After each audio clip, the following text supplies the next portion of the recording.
This is the Liberation DJ's edition, another segment, Liberation DJ, where we take time out to talk about various issues and various concerns. Liberation DJ is the name that I use on radio station KUCB.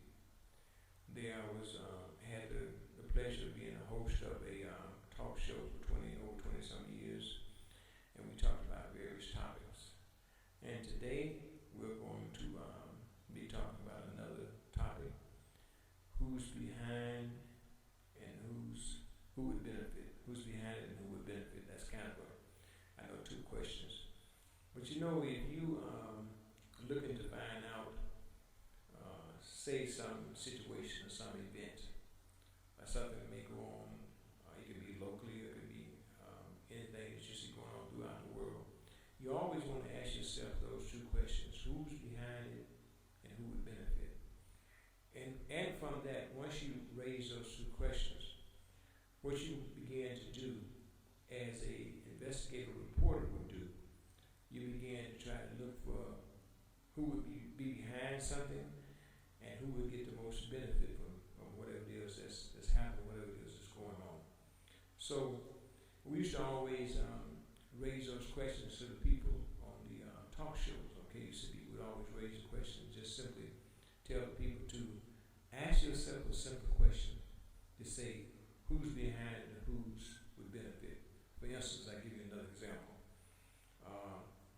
Most of you probably have been watching the news, and you probably have saw the riots and the violence and stuff that's going on in London. And I don't know if you know it or not, but it's really kind of it is spread not only to London, but it's spread to so many other places, so many other towns. But you have to ask yourself the question: who's behind it and who would benefit? And the other thing that's interesting, when they discuss, I think it's David Harrington, who is the Prime Minister, and some of the other officials, when they talk about all the looting and all the burning and all those things that are going on, isn't it interesting how never one time have I heard any of those individuals say, or anybody say, what is at the root cause of this situation?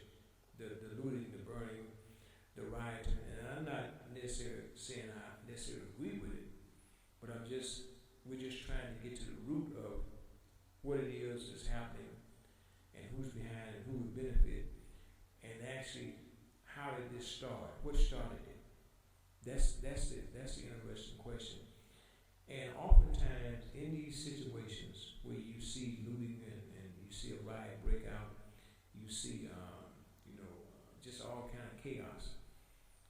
In the process of people trying to resolve it, people trying to get to the bottom of it, they never once will look at the root cause or try to get to the root cause of how it got started. Now in London, like in so many other cities, you can take cities here in the U.S. where it could be a large African American community, it could be a Hispanic community, it could be an Asian community, it could be a poor white community. But in those situations where you have discrimination, where you have racism, where you have a history of this kind of stuff going on, and in this area of London, you have a history of racism, you have a history of discrimination, you have a history of police abuse, and most of the time, if you look at any of the major cities here in the U.S., it could be California, it could be Detroit, it could be Chicago, it could be New Orleans, any of the places where there's been a history of racism, real deep racism, real deep discrimination.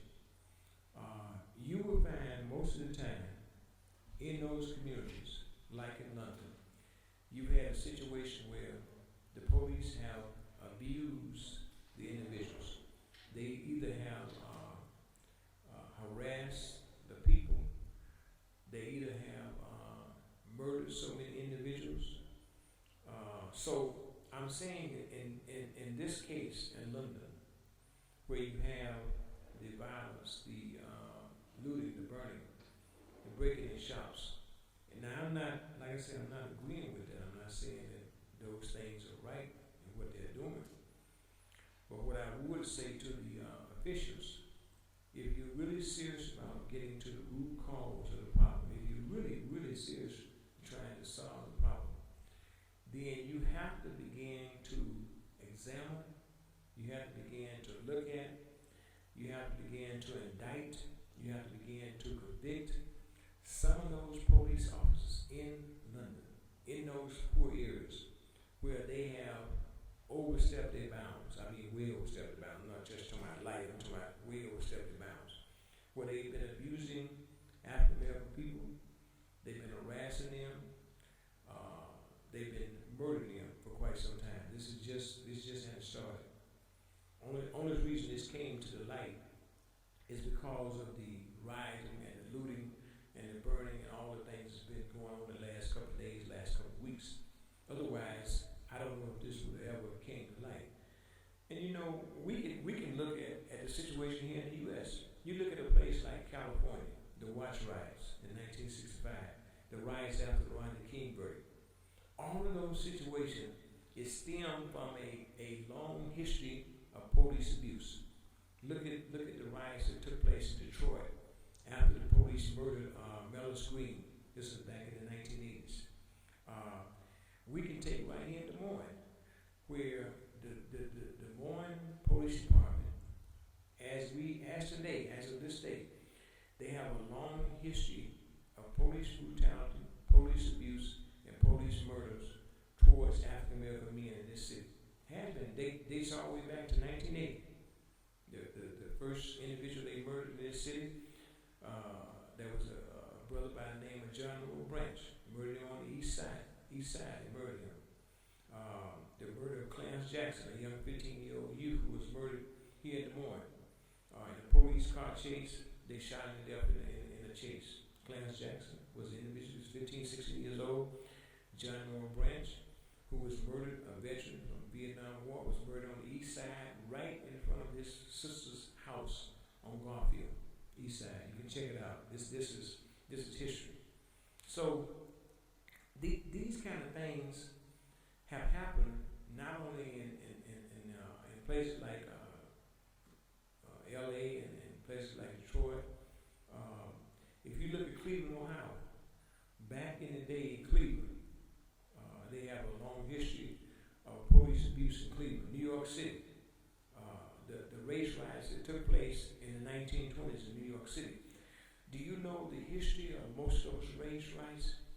They came about because police was abusing the people in New York City. The Red Summit was called, and back in the 1920s. You check the history out and it'll show you that's where it was from. Chicago, Illinois, one of the cities that has a history of police abuse. At the time that Mayor Daley was in office, I'm not talking about the son, I'm talking about the father. This is back in the day.